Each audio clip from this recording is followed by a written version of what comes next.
A história de Adolf Hitler. Mundo oriental, mundo ocidental. Para onde seguirá? Este homem será o senhor do seu destino? Versão brasileira em Geddes, São Paulo. Adolf Hitler nasceu em 1889 na Áustria, perto da fronteira alemã. Ainda era muito jovem quando seu pai morreu. Já sabia que sua vida seria dura. Na época em que frequentou a escola, foi um estudante como outro qualquer. Quem poderia imaginar no que esse garoto se tornaria 25 anos mais tarde? Aos 19 anos, perto de obter seu diploma, abandona a escola e se submete a exames de admissão na Academia de Belas Artes em Viena, e fracassa. Ao retornar para casa, encontra sua mãe gravemente doente, que logo morre. Adolf Hitler fica sozinho, sem amigos, sem um caminho, sem um orientador. Aos 20 anos, ele se vê abandonado e sem rumo. Então tenta vender suas pinturas novamente. Pinta aquarelas que conhecidos tentam vender nos cafés de Viena para ajudá-lo, sem sucesso.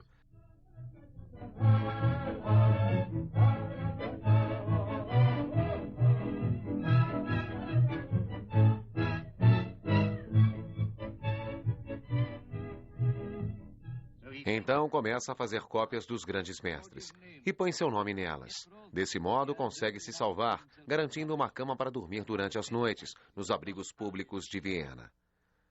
Aos 25 anos, esse austríaco viu o Kaiser Guilherme II declarar a Primeira Guerra em 1914. O Kaiser promete: vou guiá-los a uma era de maravilhas.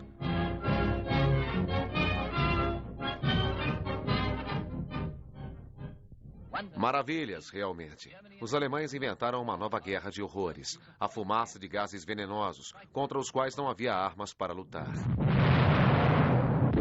Assim como o lança-chamas, também alemão. E os alemães inventaram um ataque aéreo, um pesadelo legado a toda a humanidade.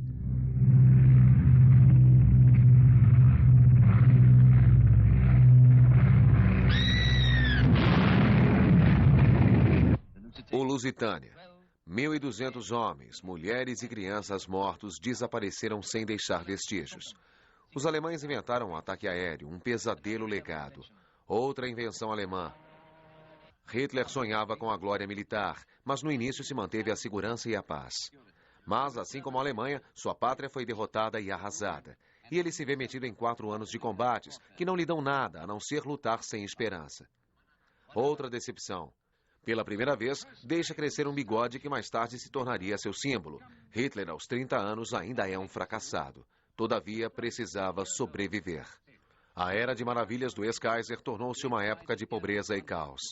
E foi nesta situação que Adolf Hitler finalmente encontrou sua oportunidade. Para evitar uma revanche alemã pela sua derrota em 1914, os aliados impingiram à Alemanha uma inflação explosiva da moeda. Em 1920, o dólar valia 10 marcos. Em 1921, 100 marcos. Em 1922, 1.000 marcos. Na primavera de 1923, 100.000 marcos. E ainda no mesmo ano, milhões e milhões de marcos. Até atingir o astronômico número de 4 bilhões de marcos por $1. E tudo isso infligido pelos aliados, que trouxeram a ruína para a Alemanha. O moral de uma nação inteira estava aniquilado. Terreno amargo, mas ainda assim um solo fértil. Para que em breve fossem lançadas as sementes do nazismo. Nessa época, Hitler já havia se tornado um agente secreto, ou, em outras palavras, um espião, a serviço do Reichswehr. Então, passou a ter como tarefa observar as atividades de um novo partido político, o Partido Alemão dos Trabalhadores. Fazendo parte do exército, filia-se ao partido, assumindo a liderança dessa organização. Em seguida, muda o seu nome para Partido Nacional Socialista Alemão dos Trabalhadores. Esse é o significado completo daquela outra palavra nazista. Em 1923, o nível de descontentamento do povo atinge seu pior grau. No dia 9 de novembro, Hitler e seus companheiros, entre eles o famoso general Ludendorff, decidem que chegou a hora de tomarem o poder. Para garantir o sucesso, ele promete estabelecer um governo provisório, eleito pelo povo após o golpe. Mas o golpe fracassa. Assim, o primeiro avanço nazista é detido. Antes do ataque, Hitler tinha jurado vencer ou morrer. Eu tenho balas no meu revólver para os meus camaradas e uma para mim mesmo se falharmos, declara. Não passou de promessa. Ele falha, mas não se mata.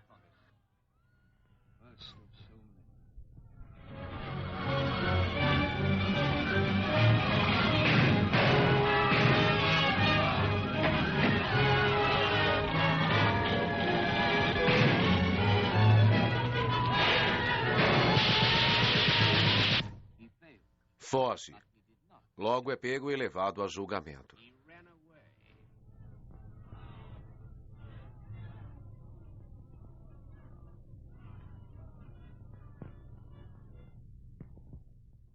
Sua sentença foi 5 anos de prisão na fortaleza Landsberg, mas o tratamento que recebeu não foi nem um pouco severo. Então usou esse período no cárcere para escrever o seu famoso Mein Kampf, Minha Luta, o livro do destino da Alemanha. Fora dos muros da prisão, a situação continua a piorar. Temem que a propaganda comunista consiga triunfar. Aqueles que apoiavam os ideais de Hitler, capitães de indústrias financeiras e generais, uniram-se para conseguir sua liberdade. Mas não era com Hitler que estavam preocupados. Eles queriam desviar a atenção da ameaça que se apresentava. Hitler é libertado da prisão e, ainda na vizinhança, encontra seus companheiros que passam a ajudá-lo. Panfletos, cartazes, livros, uma enxurrada de palavras e promessas. Os alemães adoram uniformes. E Hitler deu-lhes uniformes. Uniformes para todos. Uniformes para os rapazes, para as moças, para jornalistas, motoristas, trabalhadores. A todo vapor, assim era manufaturado o uniforme nazista. Os jornais eram requisitados para espalhar a nova doutrina. Os nazistas introduziram retratos de seus líderes nos maços de cigarro, e as fábricas onde os cigarros eram feitos pertenciam ao partido. As vendas de cigarros, uniformes, armas, insígnias e bandeiras geravam cerca de 70 milhões de marcos por ano. Tudo era lucro, tudo era do partido, o partido nazista. Como um mercador que vende um remédio para o medo, Hitler fez com que os alemães acreditassem que o partido nazista era a cura de todos os males. Ele prometeu tudo para todos. E durante todo esse tempo, as paradas militares cresciam mais e mais.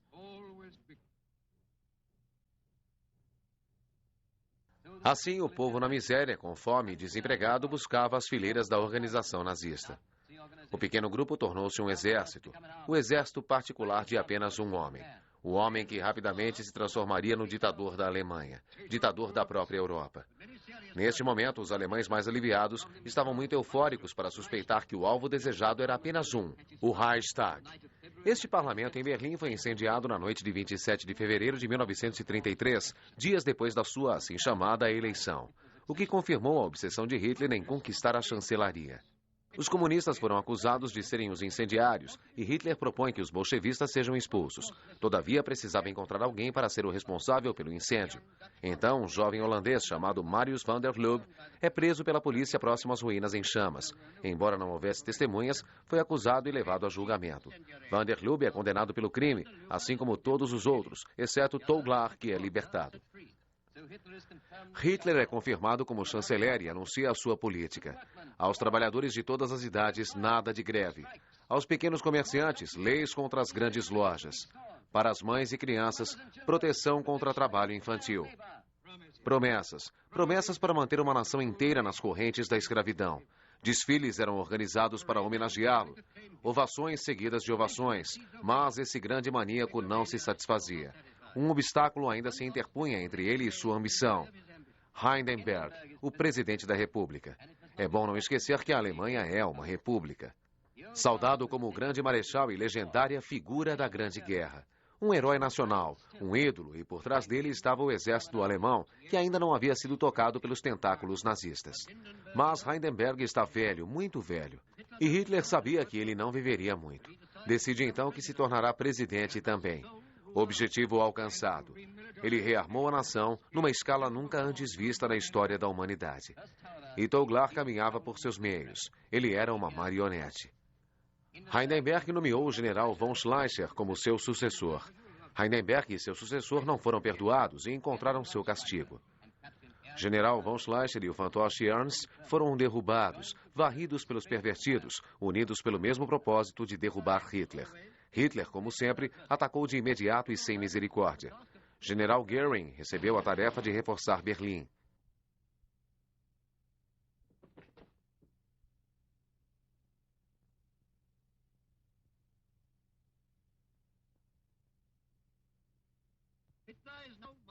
Agora, Hitler é senhor da situação. E em poucas semanas, Hindenburg teve a inspiração de não sufocar os seus rivais. Ele fez de Lieb Oblin o seu segundo no comando e por muito tempo, nomeado enquanto assistia a um funeral. Os jornais alemães anunciam a morte do presidente. Ao mesmo tempo, os editores eram detidos pela lei adotada no dia anterior. Mas Hindenburg ainda vivia e nomeou Hitler presidente e chanceler. No mesmo dia, tropas alemãs foram compelidas a fazer um novo juramento supremo. Um juramento de fidelidade a Hitler em pessoa. Por esse sagrado juramento, eu prometo prestar obediência incondicional ao líder do reino alemão e a seu povo, Adolf Hitler, comandante-chefe das Forças Armadas, e pela minha bravura como soldado, prometo empenhar a minha vida para cumprir esse juramento. Enquanto o povo alemão lamentava a morte do seu grande marechal, o governo da Áustria finalmente assegurava para si a melhor posição no Estado alemão. Tudo o que restava era uma eleição para confirmar sua sucessão e o desejo do povo. Uma conclusão gloriosa. E sob um ataque maciço de propaganda histérica, a eleição de Hitler é confirmada.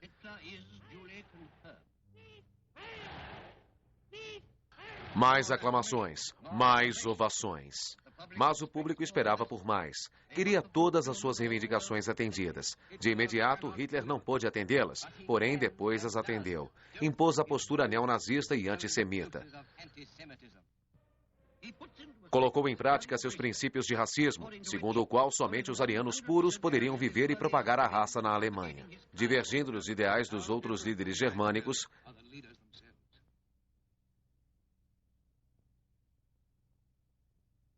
Hitler vislumbrava bem mais adiante. Sentia a profundidade do espírito da Alemanha. Fez do racismo a base do nacionalsocialismo. Não se sentia à vontade diante dessa realidade.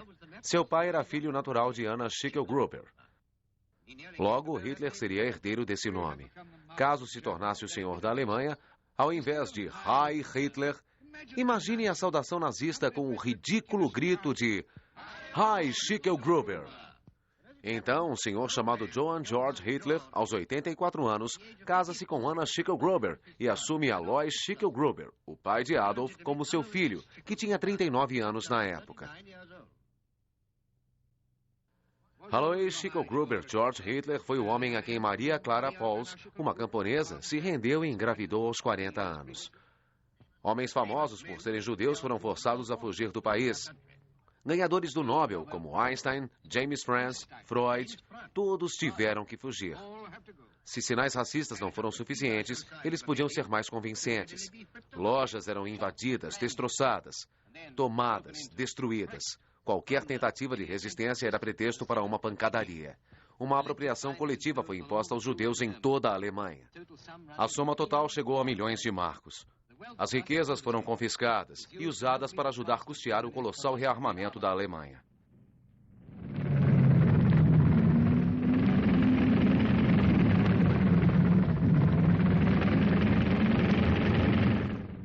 Mas nem todo o dinheiro era usado dessa maneira. Boa parte era para os bolsos dos líderes nazistas.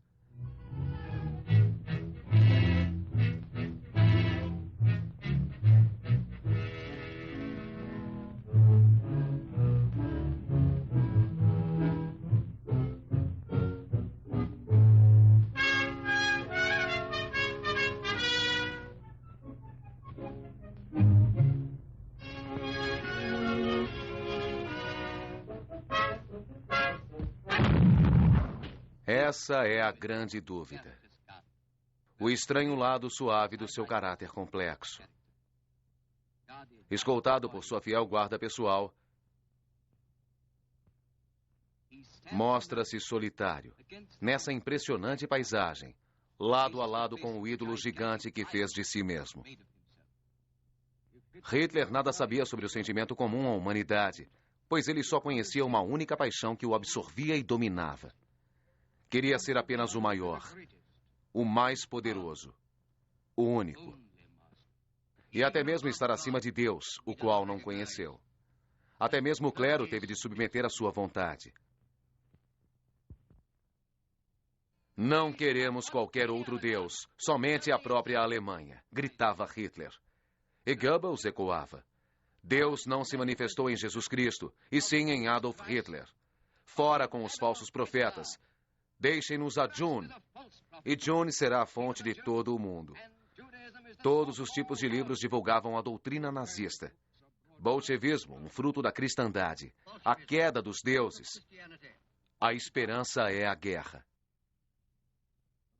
Padres católicos e pregadores, incluindo Modern Nemola, eram mortos ou presos caso resistissem às imposições nazistas feitas às suas religiões. Tão grandiosa quanto a cruz na Alemanha era a cruz suástica. O poder de Hitler, simbolizado por essa cruz, foi imposto em toda a parte e para todos. E mesmo os mínimos gestos de Hitler viraram mania, até caírem no mais completo ridículo. Heil Hitler! Heil Hitler! Heil Hitler! Heil Hitler! Heil Hitler! Heil Hitler! E assim o povo o saudava. E estendia bandeiras, obediência e disciplina. Die gegen jedermann zu vertreten und zu schützen, so mitzuhelfen am Aufbau eines wirklichen und besseren Friedens. So wahr uns Gott helfe. So ist eine Führer und Befreier, Sieg! Sieg! Sieg! Mas, mesmo com todas essas distrações preparadas, Hitler sabia que elas não podiam silenciar toda uma nação.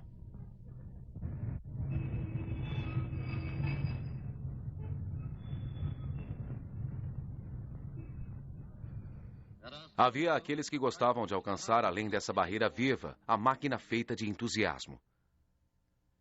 As únicas notícias que liam nos jornais eram as notícias nazistas. Era proibido ouvir as rádios estrangeiras. Os nazistas tentaram criar na Alemanha uma única opinião. Um único ponto de vista. A mente humana estava sendo aprisionada. A punição por ouvir as nações estrangeiras era severa. E como resultado final, a pena era a morte. Os próprios jornais alemães que anunciassem ou cometessem crimes desse tipo eram fechados por 3,5 a 5 anos. O crime era querer ouvir a verdade.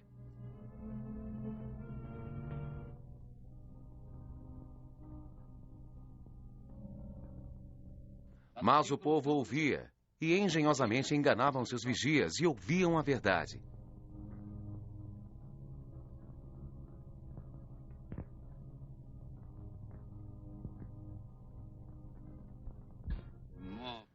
Hitler agora assumia o papel de herói nazista.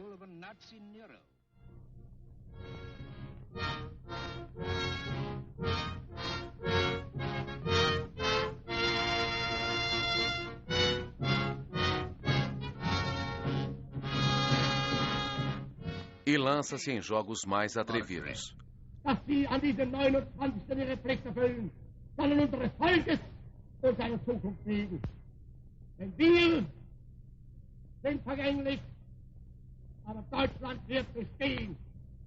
Wir werden sterben, aber Deutschland muss leben, jetzt und immer. Foi uma orgia de declarações. O povo alemão não pensa em invadir nenhuma outra nação. O governo alemão gosta do povo alemão. Nós temos o desejo incondicional de fazer com que esse tratado seja a nossa melhor contribuição para a preservação da paz mundial. Hamburgo, agosto de 1934. 10 meses depois, a Alemanha anuncia a conscrição. Queremos ser o elemento de paz entre as nações. Não cansamos de repetir essa oferta.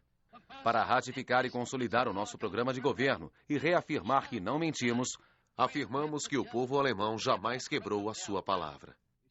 Esse é o homem que prometeu solenemente respeitar o Tratado de Versalhes e os seus pactos. Em 7 de março de 1935, as tropas alemãs ocuparam a zona desmilitarizada do Reno, violando esse mesmo tratado. Maio de 1935. A Alemanha não tem nenhum desejo de interferir nos assuntos internacionais da Áustria, de anexar a Áustria ou qualquer coisa semelhante. 10 meses depois, a Alemanha promove distúrbios em Viena. Em 25 de julho, decide pelo assassinato do chanceler, que se opõe aos vizinhos.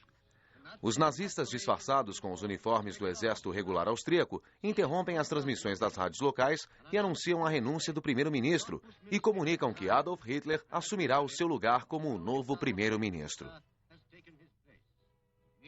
Nesse meio tempo, os nazistas invadiram a chancelaria. O Congresso foi fechado. Invadiram um gabinete e tomaram uma nação. E em menos de 4 horas, sua vida se esvaiu em sangue, sem ajuda de qualquer espécie. A Áustria morreu sem perceber. Mas a tentativa nazista falhou. A Áustria permanecia a Áustria, por enquanto. De qualquer maneira, o senhor chanceler continuava forte. Enquanto inocentes eram mortos, o arcebispo de Viena declarava: pela morte do nosso senhor, cercado por inimigos, a sucessão de eventos se intensifica. Após a Áustria, chega a vez da região dos Sudetas. A guerra parece ser inevitável.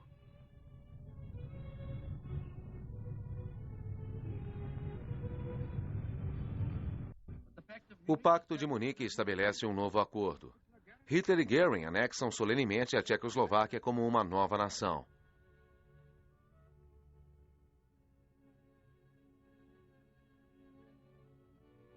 Tchecoslováquia, entregue ao seu próprio destino, cede as terras da região dos Sudetas às tropas do Reich. O mundo respira aliviado.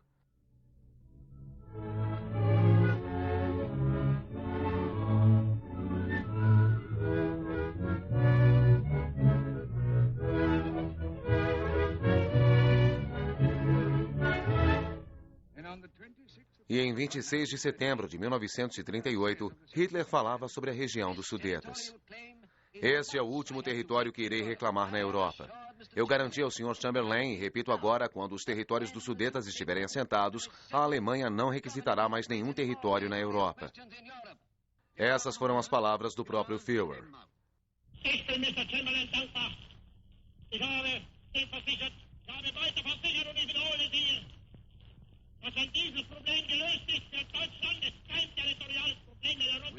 Em 6 meses, a promessa foi quebrada. A Tchecoslováquia deixava de existir. As tropas alemãs entraram em Praga.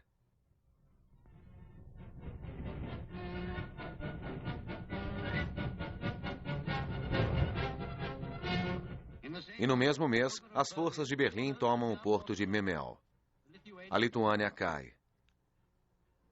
A Grã-Bretanha decide pela conscrição e Hitler solenemente avisa que qualquer possível ato de agressão seria a guerra.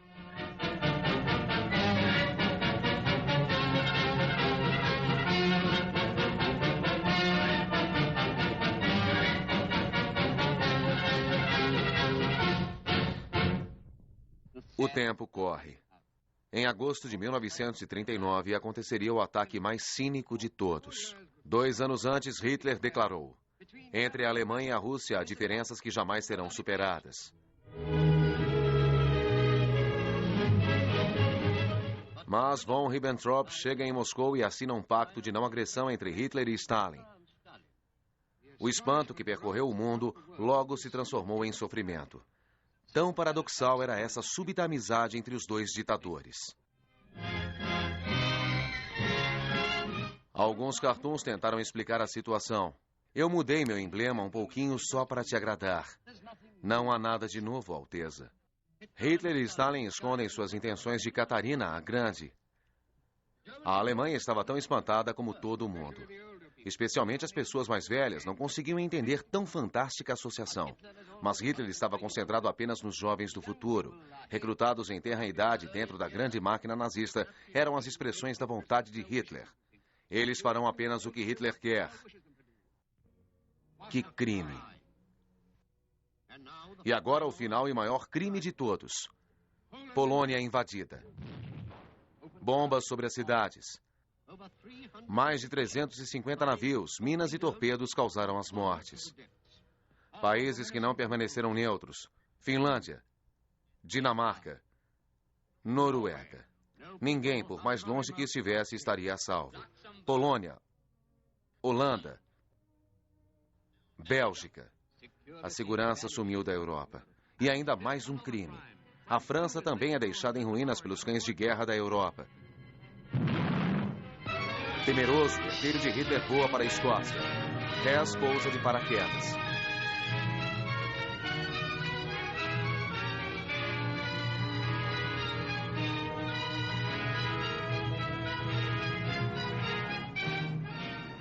Por que Hess voou para as Ilhas Britânicas? Embora não tivesse admitido nada oficialmente, o mundo agora tinha razões para acreditar que Hess chegou com uma oferta de paz. Parem a guerra e juntem-se aos nazistas em uma guerra conjunta contra a União Soviética. Nazistas declaram guerra à Rússia Soviética.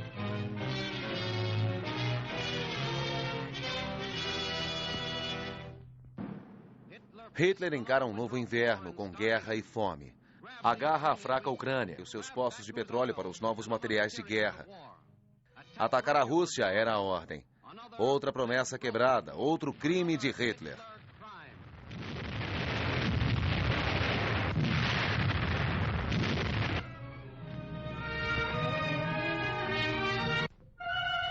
A suástica do Partido Nazista não existe hoje. Foi varrida do mundo. Mas a memória dos seus gênios diabólicos permanece. Devastação causada pelo trabalho desses grandes homens. A sede de conquistas de alguns homens é incomensurável. Nomes como Gengis Khan e Átila, o Uno, congelaram o sangue dos homens em suas veias e encheram os corações de terror. Um desses nomes foi Adolf Hitler.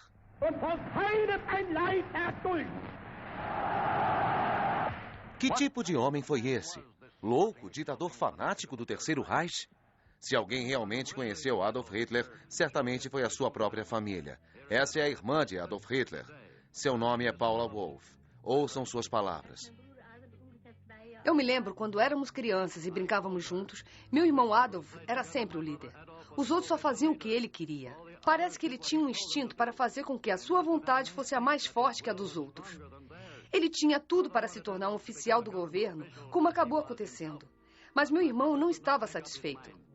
Ele não era do tipo que se acomodava, e muito embora tenha se tornado um oficial do governo, ele não se sentia satisfeito.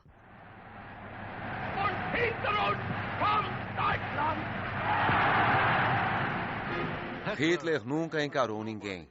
Um fracasso no início da vida, ergueu-se das profundezas da derrota e do desespero da Alemanha na Primeira Guerra Mundial e acompanhou nos anos seguintes como destroços terríveis da sua própria criação, o Terceiro Reich. Para os historiadores, o sucesso de Hitler sobre as massas alemãs residia no poder de sua oratória, de discursos nos quais havia alguma coisa da música wagneriana, uma férrica adoração de deuses e heróis, de sangue e raça.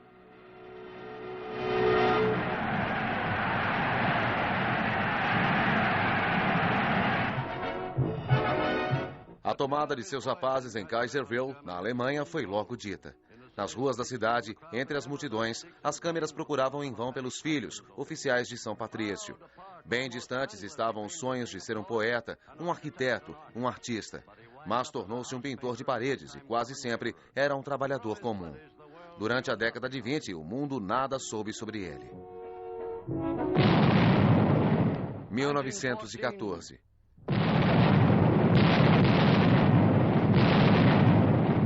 A Grande Guerra o resgata do infortúnio. Era um tempo para os heróis de verdade. Um novo símbolo, a suástica ergue-se da negra derrota alemã. As pessoas filiam-se ao Partido dos Trabalhadores Alemães. O símbolo encanta Adolf Hitler. Como cabo, se destacou na guerra e seguiu os passos dos demais veteranos de batalhas, naqueles dias terríveis.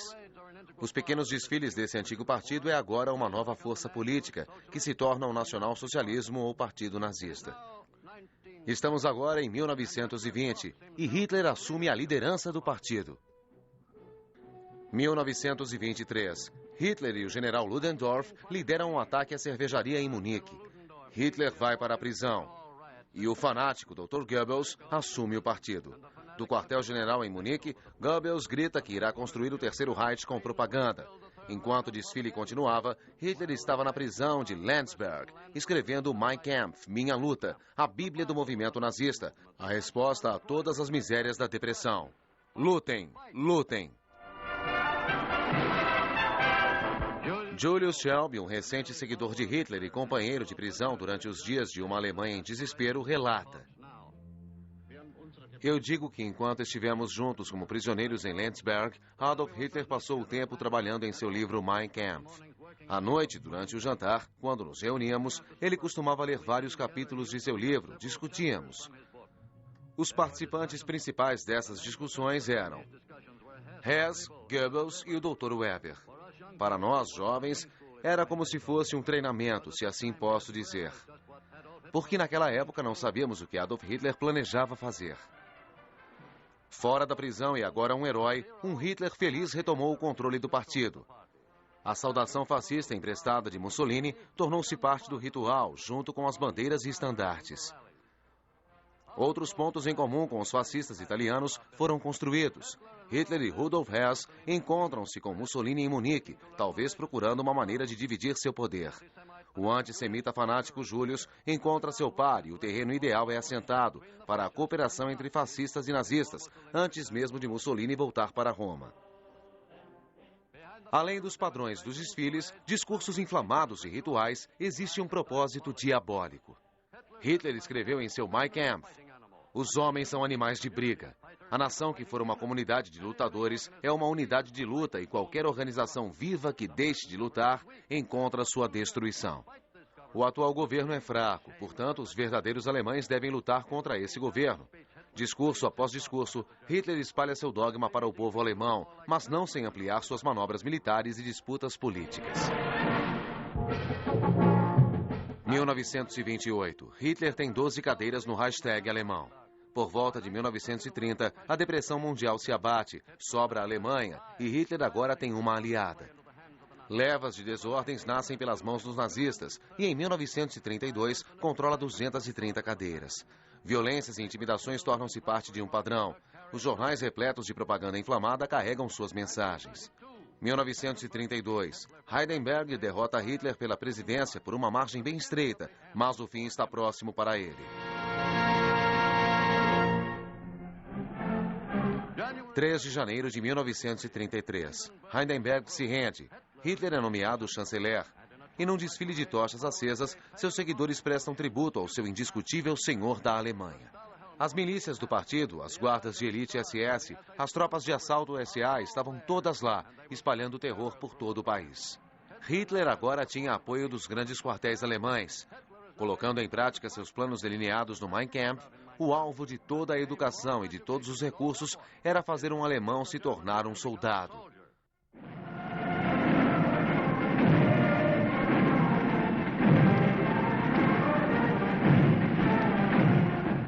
Agora o Partido Nazista pode organizar a perseguição daqueles que Hitler declarou como inimigos do Estado. Atenção, judeus, dizem os cartazes. O Partido Nazista estava escolhendo aqueles que iriam executar suas ordens ou suas vontades. Eles varreram suas vítimas.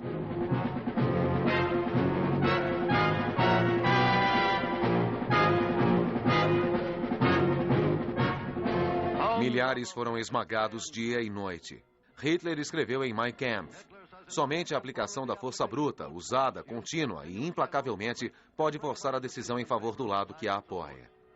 No início de 1933, todo o material do Partido Comunista estava proibido na Alemanha.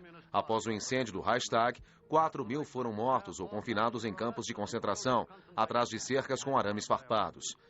Os camisas marrons e os camisas pretas uniam suas forças. Na época em que Hitler foi indicado como chanceler, o controle das polícias ficava nas mãos do presidente. Agora isso acabou.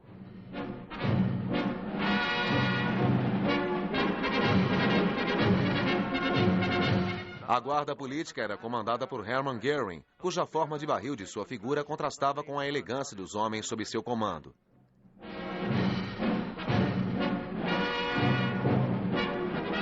Mas ninguém ousava entender ou questionar a vontade do Führer. 2 de agosto de 1934, presidente Hindenburg, ídolo do povo alemão, morre. Hitler cava seu caminho à presidência, consolida seu ministério e a chancelaria. Ele conclama o povo alemão para alcançar os seus objetivos. O Partido Nazista consolida sua força e executa seu projeto de dominar um país inteiro.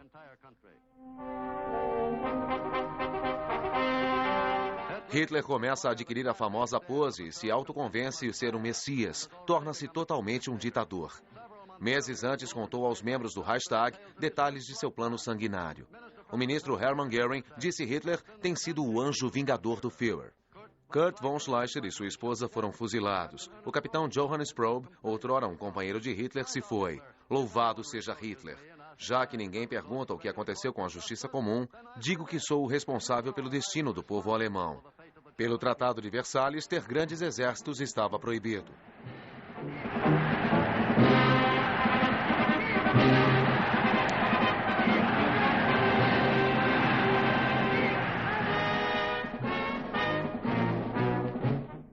Por longo tempo, os nazistas tentaram camuflar esta proibição.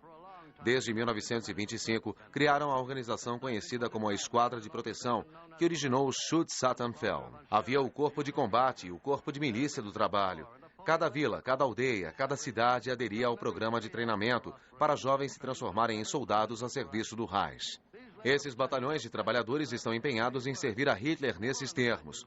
Nunca nas trincheiras, nunca cercados pelo fogo dos canhões, mas como soldados do Reich. Antes, esses jovens treinavam com paz, agora brincam em clubes de caça. Mais um disfarce para outra organização militar. Gradualmente, o mundo começou a se acostumar com essas táticas do Führer.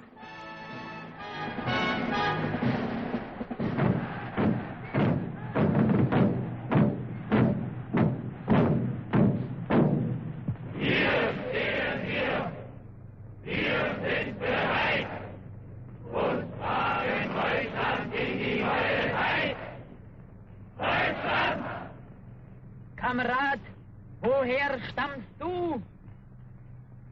Aus Friesenland. Und du, Kamerad? Aus Schlesien. Von der Saar. Ein Volk, ein Führer, ein Reich, Deutschland!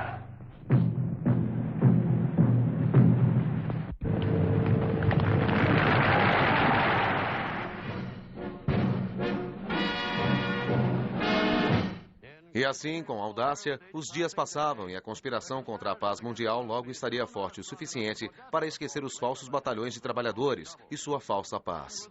Armados com pistolas de verdade e desfilando com seus novos uniformes, era uma força pronta para combater.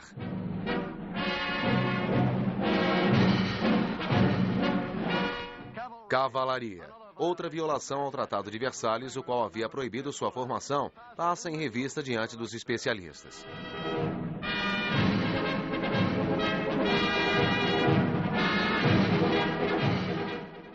Carros Panzer começam a surgir. Com o passar do tempo, a meta da conquista mundial parece mais próxima. Hitler sente estar mais pronto do que nunca. 7 de março de 1936, anuncia que vai reocupar a zona desmilitarizada da Romênia.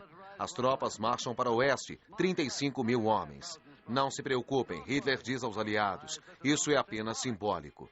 Apesar disso, as capitais do mundo se espantam com essas mobilizações, mas nada acontece. A Inglaterra, muito ocupada com seus problemas econômicos, permite que Hitler reacenda o militarismo alemão, surgido através da Águia Germânica e da dedicação do Partido Nazista, e durante todo esse tempo fracassa em incentivar uma ação contrária. A prosperidade devolvida pela América é consumida.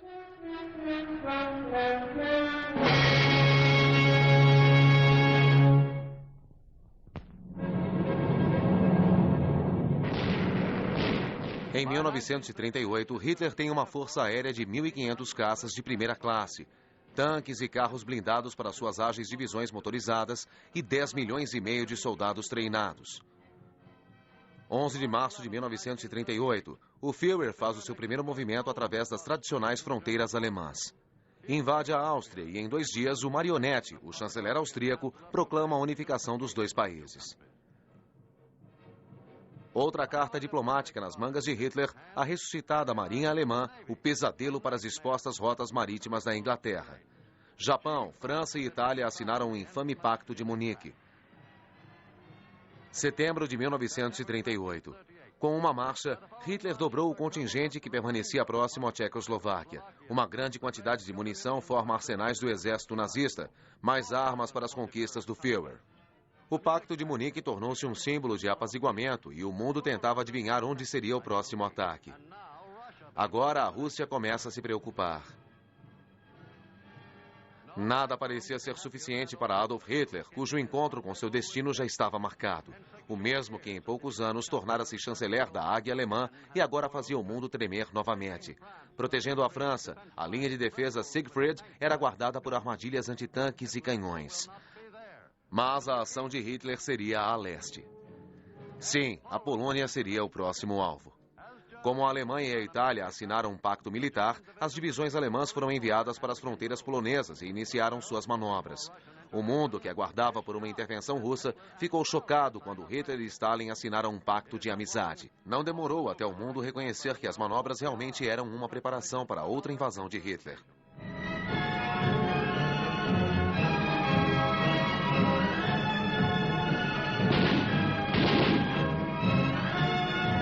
Na fronteira polonesa, onde o acesso era difícil para as divisões mecanizadas, Hitler enviou divisões de cavalaria para enfrentar a defesa polonesa. Tudo estava indo de acordo com o plano. Todos os grupos de jovens tornaram-se divisões de soldados treinados, prontos para morrer pela pátria. Todos os jovens do grupo de atletas de salto transformaram-se em paraquedistas de elite, prontos para saltarem num piscar de olhos. Dos aeroclubes, supostamente clubes esportivos, lançam-se os treinados pilotos a bordo dos seus caças Messerschmitts. E das marinas saíram tripulações treinadas dos submarinos, prontos para controlar as rotas mundiais do Atlântico, as quais o mundo iria se preparar para enfrentar.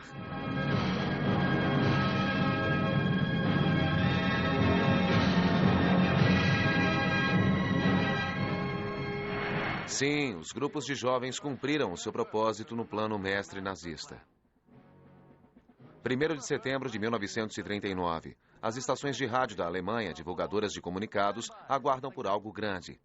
Dentro de um dos seus estúdios, o ministro da propaganda, Joseph Goebbels, fala. As notícias chocam o mundo. A Alemanha invadiu a Polônia. Em 2 dias, França e a Inglaterra declarariam guerra à Alemanha. Da sacada da chancelaria do Reich, Adolf Hitler saúda o povo. Vamos cumprir nosso dever. Eles chocam e enfurecem os aliados com a invasão da Polônia. Lutas acontecem nas ruas de Danzig. Lutas desesperadas em toda a Polônia.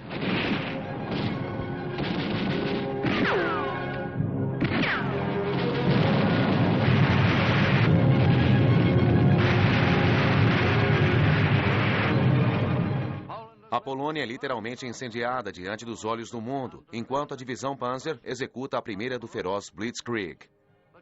A fronteira germano-polaca desaparece enquanto os poloneses tentam se opor a um avanço descomunal de centenas de quilômetros de aço e poder de fogo com sua antiquada cavalaria. Hitler vai ao fronte para assistir o massacre. Em poucos dias, a nação polonesa é reduzida a cinzas inertes.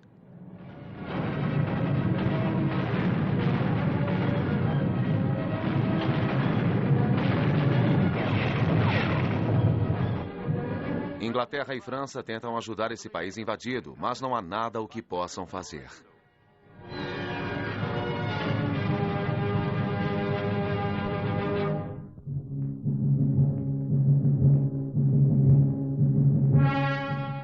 Antes das folhas de outono caírem, foi concluído o domínio da Polônia. O mundo agora sabe que está envolvido numa luta mortal contra um vagabundo e desempregado pintor de paredes que agora tornou-se um conquistador do mundo.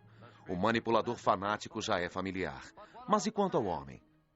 Na Bavária, em Berchtesgaden, o homem Hitler construiu para si um esconderijo. Era um luxuoso mirante em uma montanha inóspita conhecida como Andersberg. Era aqui que ele recebia os tubarões e oficiais nazistas em particular. E foi aqui que seu amor por uma mulher cresceu e se tornou uma poderosa parte desta implacável e estranha vida privada. Eva Braun, ex-recepcionista em uma loja de fotografia dirigida por um fotógrafo de Hitler, Heinrich Hoffmann. Ele costumava aparecer mais cedo nas recepções particulares de Hitler no seu retiro das montanhas. Poucas pessoas sabiam da estranha fascinação que tinha pelas mulheres. Por causa dele, 3 já haviam tentado suicídio. Eva Braun entrou na vida de Hitler no início da década de 30, mas somente os seus amigos mais íntimos sabiam desse relacionamento. Mesmo depois do fim das festas, Eva sempre se mantinha nos bastidores do retiro de Hitler, o Berghof. Como toda moça muito jovem, ela esteve no Instituto para Mulheres, em Braunau. Hitler colocou-a sob a sua proteção em 1932, depois que tentou se matar. Com Eva veio a sua irmã Gretel. Nesse belo cenário, o massacre dos poloneses e a retaliação dos aliados pareciam muito remotos mesmo. A atmosfera de um coquetel propiciava horas idílicas. Alguns dos participantes, cujos nomes perderam-se na história, são vistos conversando com o Führer. E assim Eva, sua irmã e alguns amigos participavam de um descanso quase cômico. Observando-a, alguém poderia sentir até pena dela. pobre moça, pouco mais que uma criança, cortejada pelo governante do seu país. Não se poderia esperar que agisse de modo diferente. Veio do mesmo passado humilde que o próprio Hitler. Esta é a possível explicação de sua predileção por ela. A esposa do ajudante de ordens de Hitler, Frau Schaub, traz uma nova luz para a vida amorosa do mestre dos alemães. Eva era, no final das contas, a mulher da vida de Hitler. Frau disse: os boatos sobre Adolf Hitler ser supostamente um anormal com mulheres são falsos. Como esposa do homem que foi seu ajudante de ordem por 20 anos, em inúmeras ocasiões pude observá-lo profundamente, inclusive na companhia de mulheres. Posso garantir que ele era um homem perfeitamente normal. Ele amava as mulheres e adorava estar na presença de beldades femininas. E sei tudo sobre a relação entre ele e Eva Braun, de 1931 até o fim. Sei tudo sobre seus diversos casos amorosos.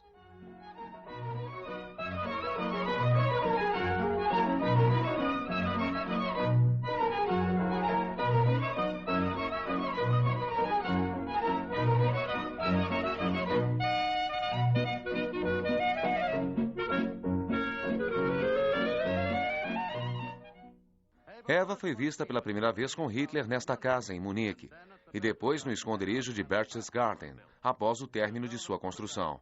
Ela era frequentemente fotografada com Hitler, raramente estava só em Berghof. Além da sua irmã Gretel, estava sempre acompanhada de amigas que o ajudavam a passar o tempo e a divertir-se. Uma espécie de equilíbrio, talvez, para a base de outros assuntos e considerações mais sérias. Todas as esposas dos visitantes de Hitler se reuniam com as esposas dos membros do partido. A própria Eva gostava, inclusive, que as fotos fossem tiradas em sequência. Talvez a câmera causasse esse comportamento brincalhão, como se fosse uma fuga para as decisões sobre lutas que eram tomadas nesses encontros. Da cabeça aos pés, Eva era fotogênica, estatura mediana, olhos azuis, rosto cheio, quadris largos e cabelos louros.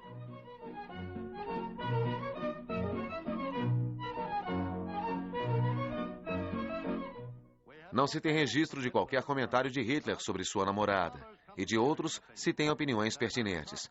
De Reichen Hoffmann, seu descobridor. Ela é uma bonita balconista comum, com todas as prerrogativas e vaidades da sua espécie. Para o Dr. Goebbels, ela é uma garota petulante e estúpida. Sabendo como Hitler desprezava a gordura sob qualquer forma, Eva passava algumas horas por dia se exercitando.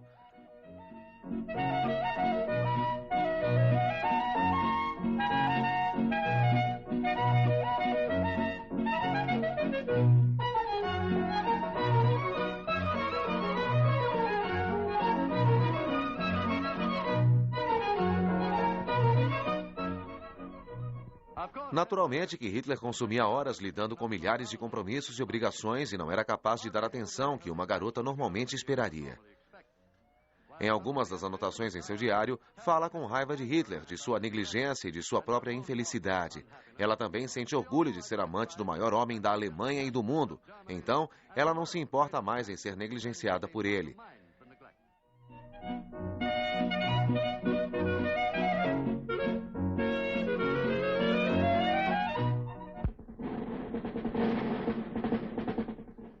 Em Berghof, a governanta sempre foi Frau Haubel. Era meia-irmã de Hitler. Sua responsabilidade era manter o local funcionando, para poder ser usado como um local de encontro para reuniões de negócios, afastadas da chancelaria. Mas, após sua filha ter se suicidado por amor a Hitler, ficou ressentida com a instalação de Eva como sucessora de sua filha. No fim, Frau Haubel pediu demissão, deixando Eva sozinha e sob responsabilidade de seu mestre e senhor, no melhor sentido da palavra.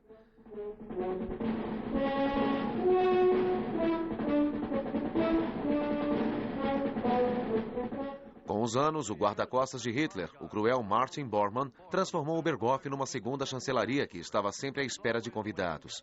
Ela recebeu as mais notáveis personalidades como Mussolini, Canciano, o Duque e a Duquesa de Windsor e outras numerosas celebridades que mereciam menção. Contudo, essa era a recepção do lado agradável. A figura descontraída nesse grupo é o Herr Professor Goebbels, um visitante frequente do Berghof. Adolf e Eva posam juntos para um filme doméstico. A seguir, Goebbels e a irmã caçula de Eva, Gretel. Gretel é mais rápida que Eva e logo ela irá desposar um assessor de Hitler, Hermann Feglein, o qual sofrerá uma tragédia ao ser assassinado por Bormann sob a acusação de traição a Hitler. O conselheiro mais íntimo de Hitler responde, "Eu não sei", quando perguntavam se Eva havia se tornado sua amante. Enquanto o fogo da guerra se espalha, Hitler busca a companhia de Eva com mais frequência.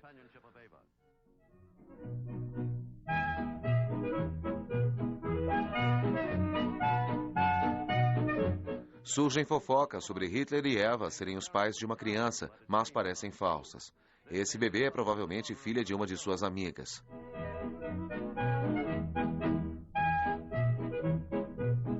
Aqui está Führer com bom humor.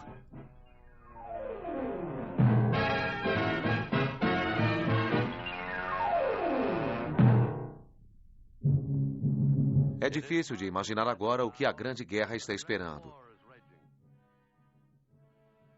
A guarda particular de Hitler se prepara para um visitante. A única intimação de guerra chegou quando alguém como Canciano, Mussolini e o seu genro vieram até Berchtesgaden. Hitler queria saber se eles iriam manter a promessa de entrarem na guerra. Vários meses se passam e a Itália permanece neutra. Mas esse assunto sério não interferiu nas brincadeiras e jogos de Eva Braun e suas amigas no seu balé aquático. O fato é que a Inglaterra e França se esforçam de verdade para encurtar a louca carreira do seu amante, e isso não parece com uma simples prática de mergulho diária.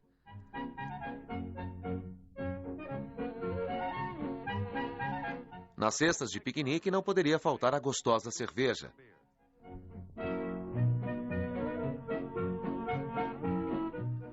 Outro episódio estrelando Eva com um elenco de coadjuvantes de líderes nazistas que visitavam Berchtesgaden. Talvez o fato de despojar as posses dos inimigos do Reich tenham feito eles se esquecerem das boas maneiras.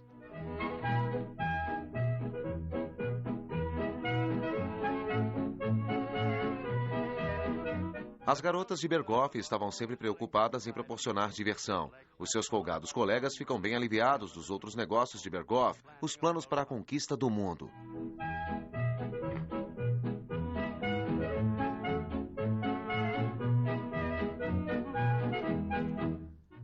Mais um esporte aquático. Era a época do bote de borracha no Lago Bávaro, próximo a Berghof, e piscina para os visitantes da autodenominada raça superior. Bem diferente dos botes de borracha que flutuavam nas grandes áreas do Atlântico com suas cargas humanas lançadas ao mar pelos torpedos mortais dos submarinos de Hitler.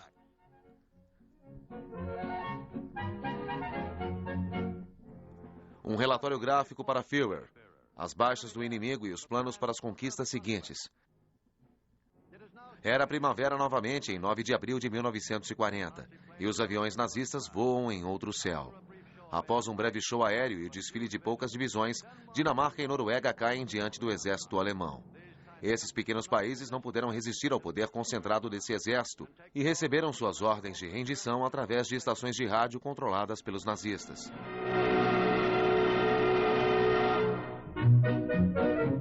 Mas mesmo a tentativa de Hitler em refazer o mapa da Europa trouxe poucas mudanças para Berchtesgaden. No esconderijo de Hitler parece que as coisas são sempre as mesmas. As mesmas garotas vestidas com os mesmos maiôs e sentadas nas mesmas toalhas. Os mesmos esportes aquáticos no mesmo ambiente tranquilo. Mas não inteiramente. A beleza das asas de uma borboleta é um fato fascinante, assim como um monte de outras coisas belas e alegres. Mas as asas de uma borboleta são bem diferentes das asas de um avião de transporte. E aviões de transporte levam cargas mortais.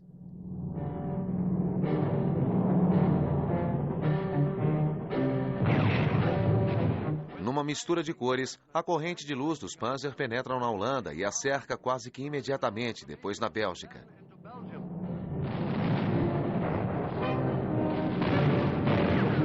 Os ingleses foram escorraçados de Dunkerque.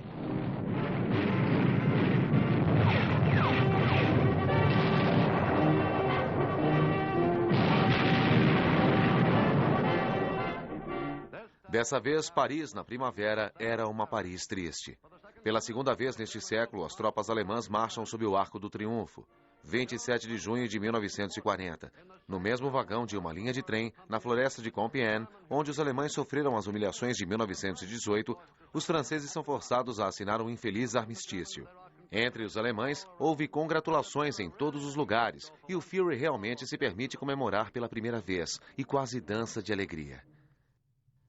Após uma visita à Ópera de Paris, voltou ao Berchtesgaden. Ele passava mais e mais tempo no velho chalé familiar agora. esgueirando-se no caminho entre Berghof e a casa de chá que fora construída para ele.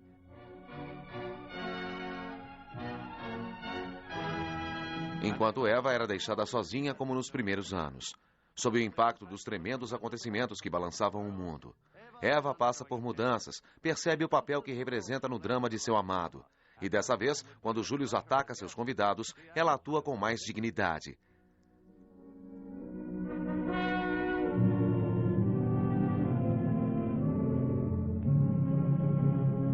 Eva e Adolf parecem não sentir a mudança de humor dos tempos. E Eva ocupava-se, como de hábito, recebendo von Ribbentrop e Mussolini. E tudo porque havia grandes coisas no ar. Tudo apontava para um ataque à Inglaterra, as bases na França e Noruega, a batalha aérea sobre a Grã-Bretanha.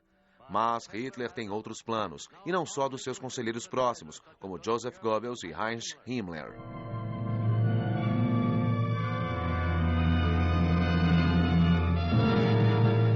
22 de junho de 1941.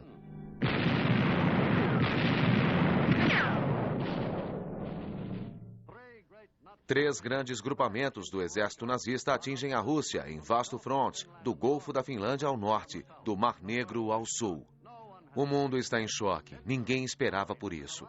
Hitler e Stalin eram aliados. Tinham dividido a Polônia. Assinaram um pacto de ajuda mútua.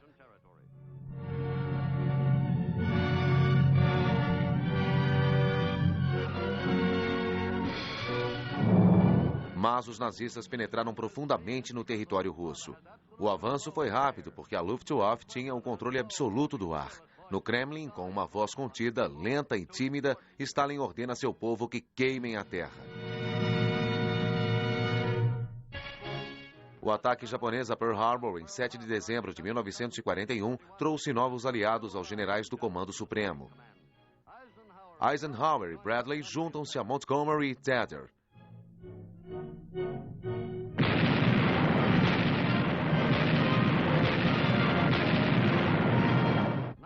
1942. Tropas americanas invadem o norte da África.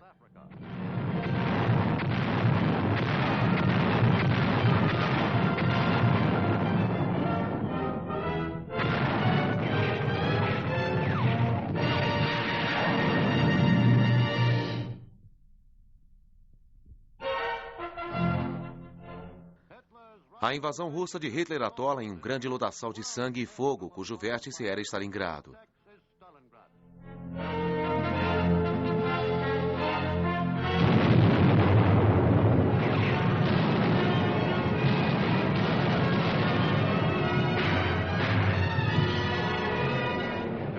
10 de julho de 1943.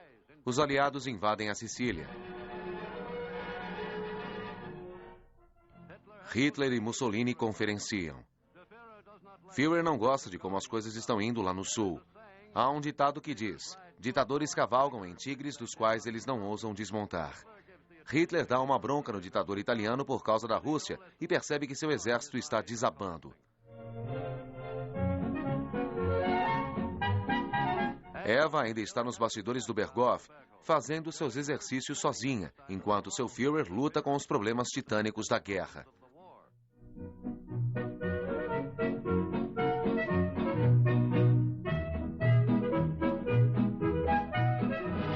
Como pode manter suas fábricas abastecendo as tropas apesar dos maciços ataques aéreos?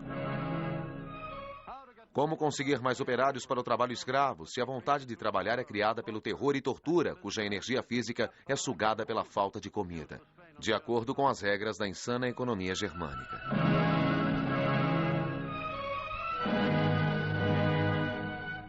Não se pode esperar grandes produções de homens famintos que puxam, empurram e arranham uns aos outros por qualquer resto que lhes é atirado.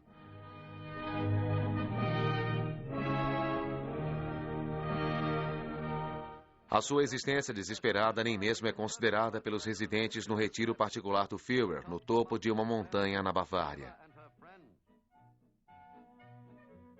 Eva e sua amiga aproveitam o verão de 1943. Os visitantes em Berghof parecem pouco preocupados com o seu mundo se despedaçando e se consumindo em fogo do contra-ataque aliado.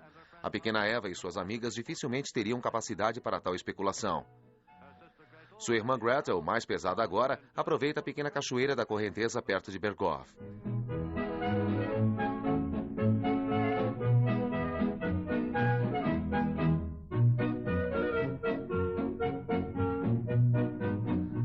As garotas gostam de banhar-se aqui.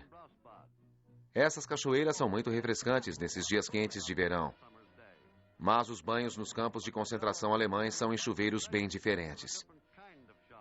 No lugar da refrescante água da montanha, os chuveiros despejam um mortal gás cianeto. Banhos mortais para os indesejáveis. Extermínio racial.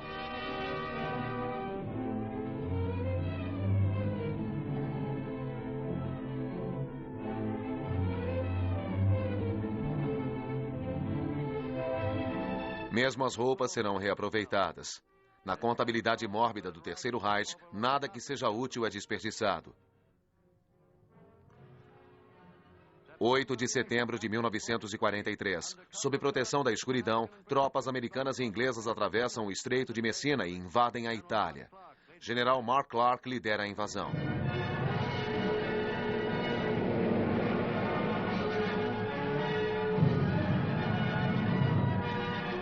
Eliminamos um ditador, Mussolini. Paraquedistas alemães o resgatam da prisão onde estava sendo mantido sob custódia preventiva, mas não para agradecer a Hitler, seu salvador. Ele viverá para ser pendurado pelos tornozelos numa praça pública de Milão.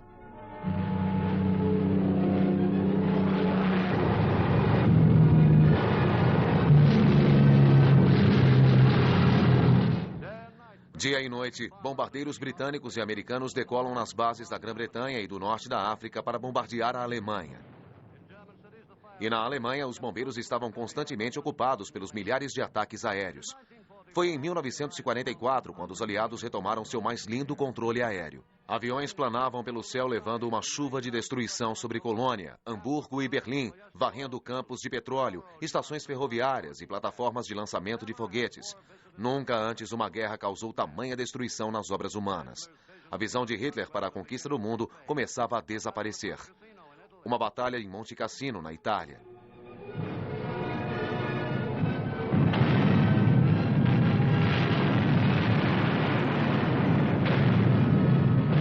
Soldados de muitos países lutam uma batalha penosa por um mosteiro.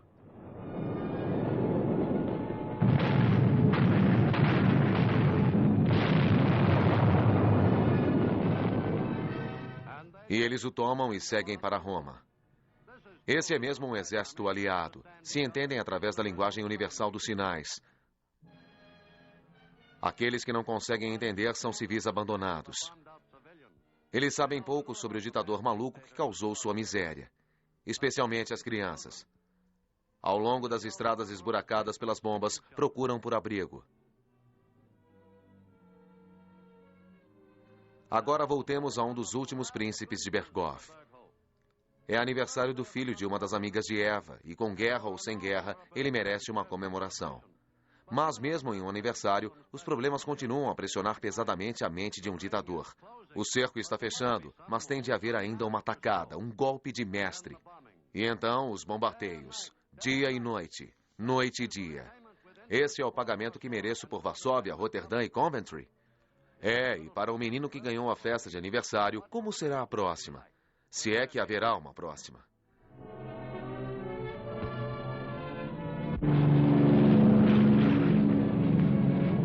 6 de junho de 1944, na costa francesa de Cherbourg até o Havre. Este é o dia D. 40 divisões aliadas desembarcam nas praias. Em Berghof, 2 meses depois, Hitler e oficiais nazistas se reúnem. Uma bomba escondida explode. Muitos morrem na explosão, mas Hitler escapa. A única sequela foi um ferimento na perna. E Hitler declara: essa guerra é um dos complexos elementos que anunciam um novo milênio e que sacode o mundo uma vez a cada 1000 anos.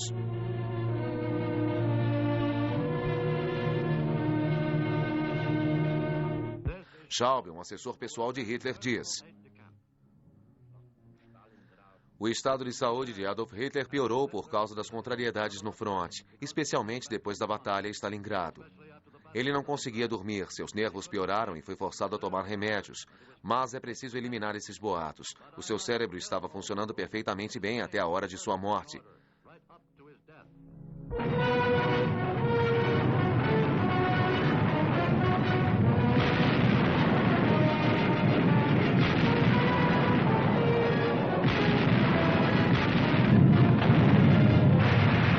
No fronte ocidental, o general George Patton solta os seus tanques. Hitler teve que rever sua vingança ao considerar a humilhação da Alemanha. Ele pagou o preço. Para o desesperado Hitler, a sua cachorra de estimação era um certo conforto. Fiel mesmo quando o perigo de vida assustou os seus ex-amigos. Ela foi treinada a obedecer seu comando.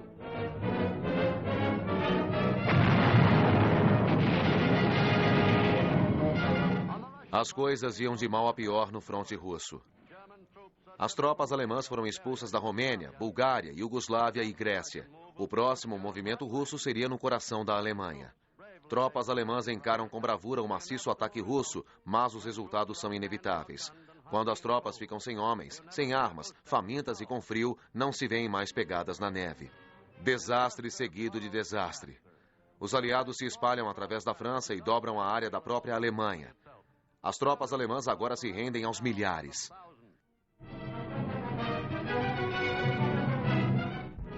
A bandeira branca da rendição tremula em todos os lugares.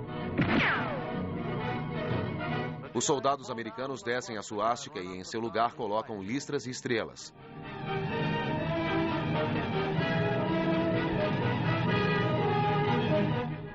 Que assim seja, diz Hitler a si mesmo. Se o Terceiro Reich tem que cair, que seja pelas mãos dos americanos. Mas nem isso seria assim.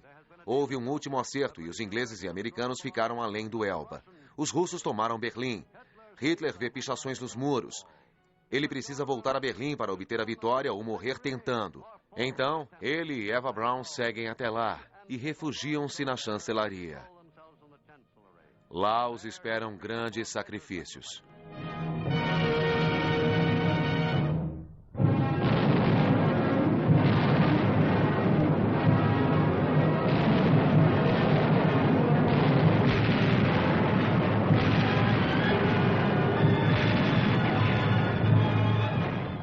Berlim, uma cidade próxima do fim.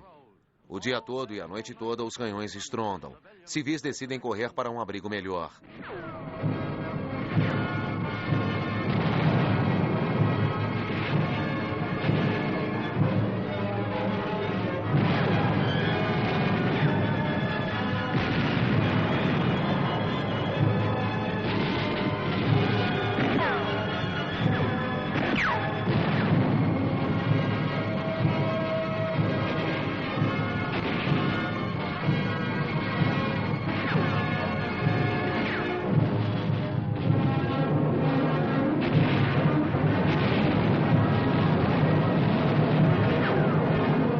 Depois de um tempo, se arriscam por um lugar melhor.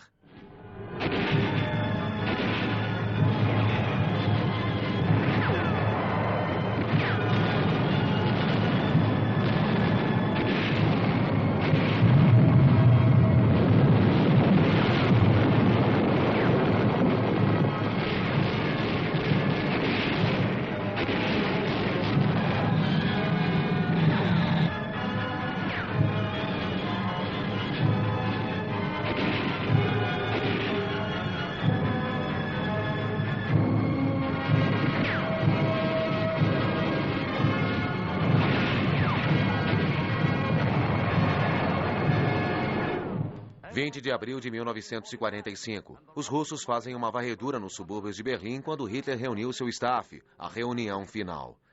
São escolhidos os que voarão para o sul e Hitler decide quem ficará até o fim e vai para um abrigo bunker sobre a chancelaria com Eva. Himmler e Göring ficam desertas e as explosões da artilharia é o som da destruição que se aproxima. Em 22 de abril, Hitler tem um colapso nervoso e se recusa a deixar o abrigo. Julius Schaub lembra da cena. Ele diz: "Eu estava no quarto do abrigo com ele. Sobre a mesa havia uma pistola 7.5 milímetros. Ele foi em sua direção. Fiquei terrivelmente chocado. Ele pegou a arma. Mas não era o ato final ainda. Ele só estava se certificando que estava carregada. No entanto, o que pensei naquele momento aconteceu alguns dias depois."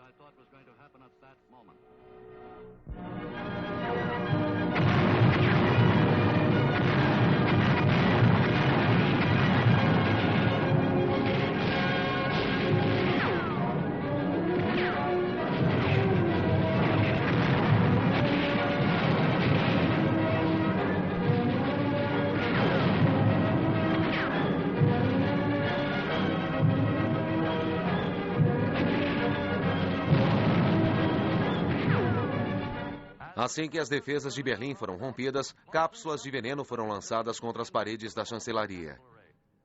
Em 29 de abril, Hitler casa-se com Eva Braun.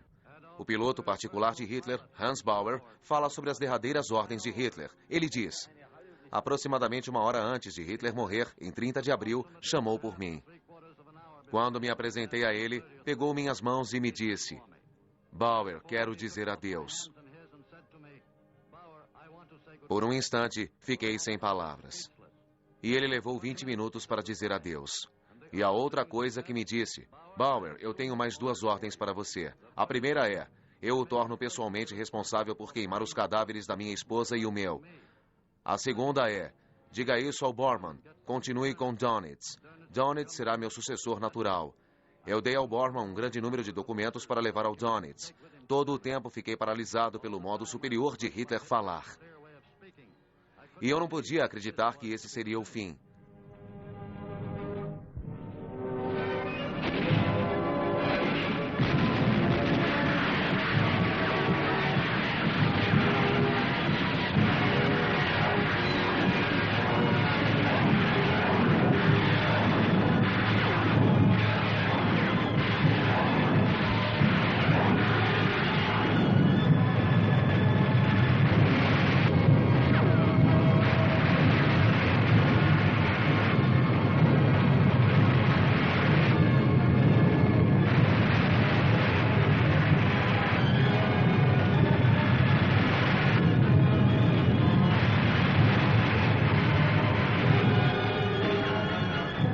A flamejante capital nazista é tomada. Os últimos defensores são arrancados dos seus buracos. No meio de todas aquelas ruínas é difícil descobrir o que aconteceu com o derrotado ídolo nazista. Mas a história completa será contada mais tarde. Nos porões da chancelaria, Adolf Hitler atira e se mata. Eva toma veneno e morre. Os cadáveres são queimados por Joseph Goebbels e pelo guarda-costas de Hitler, Martin Bormann, e jogados nesse bueiro numa área fora da sua câmara mortuária. Esse é Erich Kierkegaard, o motorista particular de Hitler por muitos anos. Ele ensopou os cadáveres com gasolina. Ele diz: quando vi o chefe pela última vez, definitivamente eu tive a sensação que o fim estava próximo. Mas não havia nele qualquer mudança que desse para perceber. Nada na sua personalidade ou qualquer outra coisa. Ele disse adeus e me dispensou. No dia seguinte, quando ele estava morto, entrei no abrigo apenas para cuidar do corpo. Então surgiu Martin Bormann com Eva Braun em seus braços. Levei seu corpo para longe dele e o levei para perto de Adolf Hitler. Coloquei os 2 cadáveres lado a lado no jardim. E cumpri o difícil dever de derramar gasolina neles e incendiá-los. Os corpos queimaram de 1h30 da tarde até às 7h30 da noite.